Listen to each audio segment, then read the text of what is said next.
तीसरे अध्याय में श्री कृष्ण अर्जुन को ज्ञान के महत्व के बारे में बताते हैं।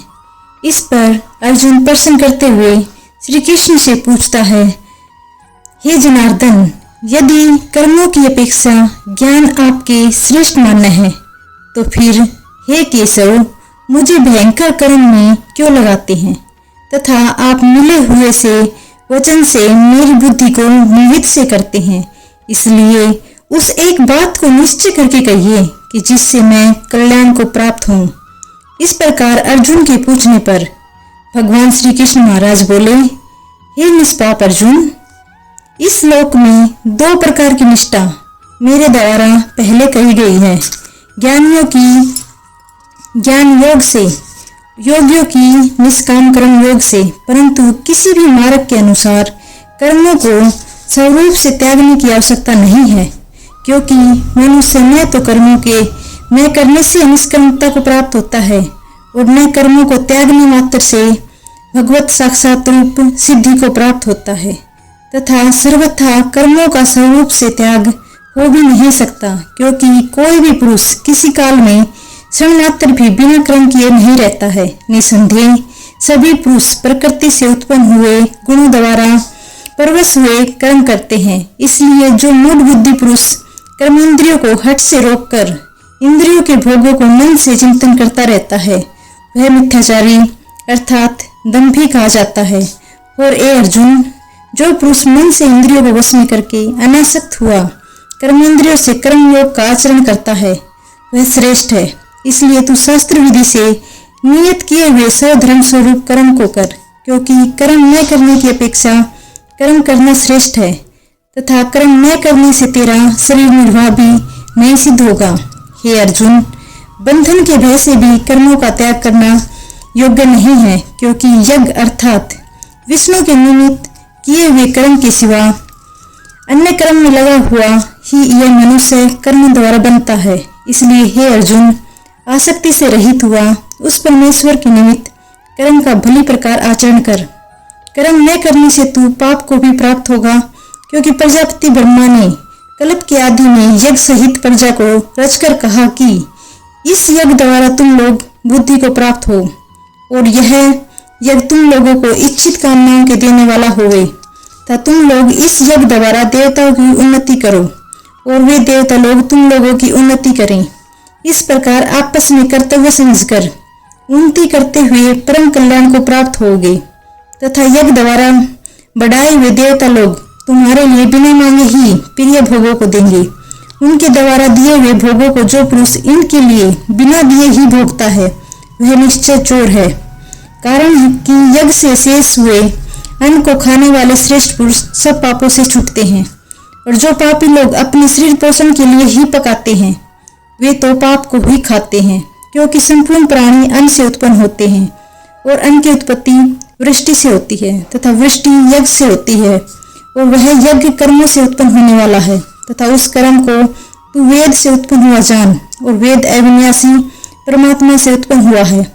इससे सर्वव्यापी परम अक्षर परमात्मा सदा ही यज्ञ में प्रतिष्ठित है। हे पार्थ, जो पुरुष इस लोक में इस प्रकार चलाए हुए सृष्टि चक्र के अनुसार नहीं बरतता है, अर्थात शास्त्र अनुसार कर्मों को नहीं करता, वह इंद्रियों के सुख को भोगने वाला पापायु पुरुष व्यर्थ ही जीता है। परंतु जो मनुष्य आत्मा में ही प्रीति वाला और आत्मा में ही तृप्त तथा आत्मा में ही संतुष्ट होवे, उसके लिए कोई कर्तव्य नहीं है, क्योंकि इस संसार में उस पुरुष का किए जाने से कोई प्रयोजन नहीं है और न किए जाने से भी कोई प्रयोजन नहीं है, तथा इसका संपूर्ण भूतों में कुछ भी स्वार्थ का संबंध नहीं है, तो भी उसके द्वारा केवल लोकहितार्थ कर्म किए जाते हैं। इससे तू अनासक्त हुआ निरंतर कर्तव्य कर्म का अच्छी प्रकार आचरण कर, क्योंकि अनासक्त पुरुष कर्म करता हुआ परमात्मा को प्राप्त होता है। इस प्रकार जनकादि ज्ञानी जन भी आसक्ति रहित कर्म द्वारा ही परम सिद्धि को प्राप्त हुए हैं। इसलिए तथा लोक संग्रह को देखता हुआ तू भी कर्म करने को योग्य है, क्योंकि श्रेष्ठ पुरुष जो आचरण करता है, अन्य पुरुष भी उसके अनुसार बरतते हैं। वह पुरुष जो कुछ प्रमाण कर देता है, लोग भी उसी के अनुसार बरतते हैं। इसलिए हे अर्जुन, यद्यपि मुझे तीनों लोकों में कुछ भी कर्तव्य नहीं है तथा किंचित भी प्राप्त होने योग्य वस्तु अप्राप्त नहीं है, तो भी मैं कर्म में ही बरतता हूँ, क्योंकि यदि मैं सावधान हुआ कदाचित कर्म में न बरतूं तो हे अर्जुन, सब प्रकार से मनुष्य मेरे बर्ताव के अनुसार बरतते हैं, अर्थात बरतने लग जाएं, तथा यदि मैं कर्म न करूं तो यह सब लोक भ्रष्ट हो जाए और मैं वर्ण संकर का करने वाला हूँ तथा इस सारी प्रजा को हनन करूं, अर्थात मारने वाला बनूं। इसलिए हे भारत, कर्म में आसक्त हुए अज्ञानी जन जैसे कर्म करते हैं, वैसे ही अनासक्त हुआ विद्वान भी लोक शिक्षा को चाहता हुआ कर्म करे। ज्ञानी पुरुष को चाहिए कि कर्मों में आसक्ति वाले अज्ञानियों की बुद्धि में भ्रम अर्थात कर्मों में अश्रद्धा उत्पन्न न करें, किंतु स्वयं परमात्मा के स्वरूप में स्थित हुआ और सब कर्मों की अच्छी प्रकार करता हुआ उनसे वैसे ही करावे। हे अर्जुन, वास्तव में संपूर्ण कर्म प्रकृति के गुणों द्वारा किए हुए हैं, तो भी अहंकार से मोहित हुए अंतःकरण वाला पुरुष मैं करता हूँ ऐसे मान लेता है। परंतु हे महाभाव, गुण विभाग और कर्म विभाग के तत्व को जानने वाला ज्ञानी पुरुष संपूर्ण गुणों में बरतते हैं ऐसे मानकर नहीं आसक्त होता है, और प्रकृति के गुणों से मोहित हुए पुरुष गुण और कर्मों में आसक्त होते हैं। उन अच्छी प्रकार न समझने वाले मूर्खों को अच्छी प्रकार जानने वाला ज्ञानी पुरुष चलायमान न करे। इसलिए हे अर्जुन, तू ध्याननिष्ठ चित्त से संपूर्ण कर्मों को मुझ में समर्पण करके आशा रहित और ममता रहित होकर संताप रहित हुआ युद्ध कर। हे अर्जुन, जो कोई भी मनुष्य दोष बुद्धि से रहित और श्रद्धा से युक्त हुआ सदा मेरे ही इस मत के अनुसार बरतते हैं, वे पुरुष संपूर्ण कर्मों से छूट जाते हैं। और जो दोष दृष्टि वाले मूर्ख लोग इस मेरे मत के अनुसार नहीं बरतते हैं, उन संपूर्ण ज्ञानों में मोहित चित्त वाले को तू कल्याण से भ्रष्ट हुए ही जान, क्योंकि सभी प्राणी प्रकृति को प्राप्त होते हैं, अर्थात अपने स्वभाव से परवश हुए कर्म करते हैं। ज्ञानवान भी अपनी प्रकृति के अनुसार चेष्टा करता है, फिर इसमें किसी का हट क्या करेगा। इसलिए मनुष्य को चाहिए कि इंद्रिय के अर्थ में अर्थात सभी इंद्रियों के भोगों में स्थित जो राग और द्वेष है, उन दोनों के वश में नहीं होवे, क्योंकि इसके वे दोनों ही कल्याण मार्ग में विघ्न करने वाले महान शत्रु हैं। इसलिए उन दोनों को जीतकर सावधान हुआ स्वधर्म का आचरण करें, क्योंकि अच्छी प्रकार आचरण किए हुए दूसरे के धर्म से गुण रहित भी अपना धर्म अति उत्तम है।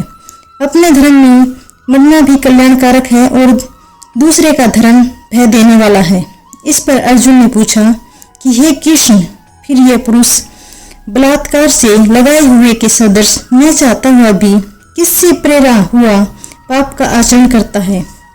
इस प्रकार अर्जुन के पूछने पर श्री कृष्ण महाराज बोले, हे अर्जुन, रजोगुण से उत्पन्न हुआ यह काम ही क्रोध है। यह ही महाअसन अर्थात अग्नि के सदृश भोगों से न तृप्त होने वाला और बड़ा पापी है। इस विषय में इसको ही तू बैरी जान। जैसे धुएं से अग्नि और मल से दर्पण ढका जाता है तथा जैसे जेर से गर्भ ढका हुआ है, वैसे ही उस काम के द्वारा यह ज्ञान ढका हुआ है।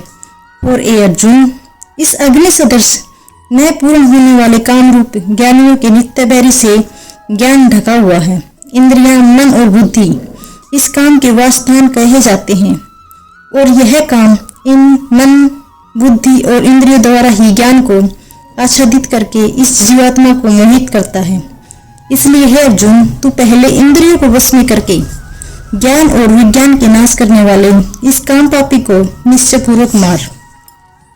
और यदि तू समझे कि इंद्रियों को रोककर काम रूप बैरी को मारने की मेरी शक्ति नहीं है, तो तेरी यह भूल है, क्योंकि इस शरीर से तो तू इंद्रियों को प्रिय, श्रेष्ठ, बलवान और सूक्ष्म कहते हैं, और इंद्रियों से प्रिय मन है और मन से प्रिय बुद्धि है, और जो बुद्धि से भी अत्यंत परे है वह आत्मा है। इस प्रकार बुद्धि से प्रिय अर्थात सूक्ष्म तथा सब प्रकार से बलवान और श्रेष्ठ अपने आत्मा को जानकर और बुद्धि के द्वारा मन को वश में करके, हे महाभाव, अपनी शक्ति को समझकर इस दुर्जय काम रूप शत्रु को मार। ओम जय भगवते वासुदेवाय नमः।